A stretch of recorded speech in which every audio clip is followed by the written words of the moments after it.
NCP সিদ্ধান্ত নিয়েছে তারা প্রচলিত রাজনীতির জুতায় পা দিয়ে হাঁটবে। আমরা এনসিপিকে দেখতে পাচ্ছি যে বড় মাঠে খেলার জন্য প্রস্তুত হচ্ছেন, সেইখানে তাদের কিন্তু বাছবিচারের রাজনীতি আর নাই। মোটামুটি সব দলকেই কিন্তু অবস্থান পরিবর্তন করতে দেখেছি। নাহিদ ইসলাম বা এনসিপির অবস্থান পরিবর্তন আমাদের বেশি চোখে লাগে, কেননা তারা আমাদের বলেছিলেন তারা একটা নতুন রাজনৈতিক বন্দোবস্ত করবেন এবং অনেক মানুষ তাদের পতাকা তলে সমবেত হওয়ার কথা ভাবছিলেন এবং একটা নতুন জোয়ার তৈরি হয়েছিল।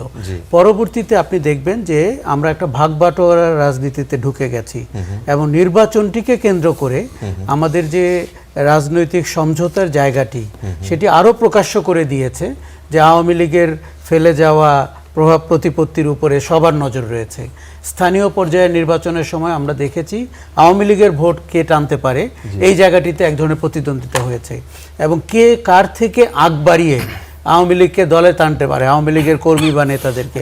আপনি খেয়াল করে দেখবেন জামাত ইসলামীর আমির অনেক আগে একই কথা বলেছেন, বিএনপির নেতৃবর্গ তারও অনেক আগে, এবং মনে হয়েছে যে কে কার আগে আওয়ামী লীগকে সার্টিফাই করতে পারে এবং তাকে ফিরিয়ে আনতে পারে।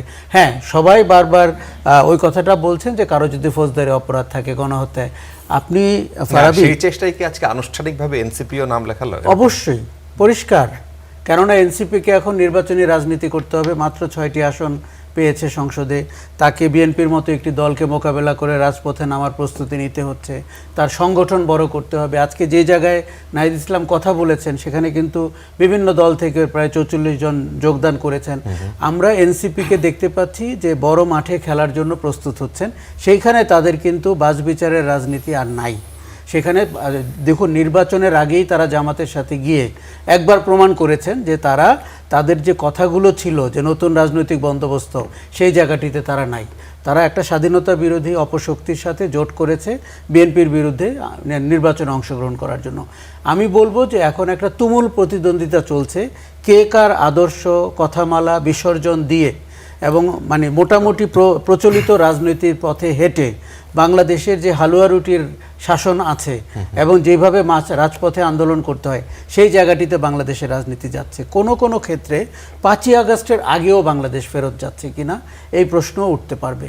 রাজনীতির গুণগত মান যদি আপনি বিশ্লেষণ করেন, দেখুন এখন দিনের আলোতে সবাই বলবে যে আমরা জুলাই চেতনা বাস্তবায়ন করতে চাই, আমরা এই মানুষকে প্রতিশ্রুতি দিয়েছি, কিন্তু কোন পথে?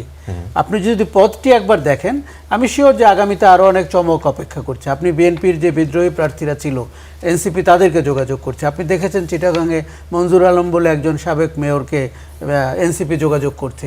এমনকি এরশাদের একজন প্রতিমন্ত্রী ছিল মঞ্জুর কাদের, তাকে এনসিপি নমিনেশন দিয়েছিল নির্বাচনে এনসিপির প্রার্থী হিসাবে। সেই মঞ্জুর কাদের, যাকে নিয়ে আমরা এরশাদ আমলে সমালোচনা করতাম।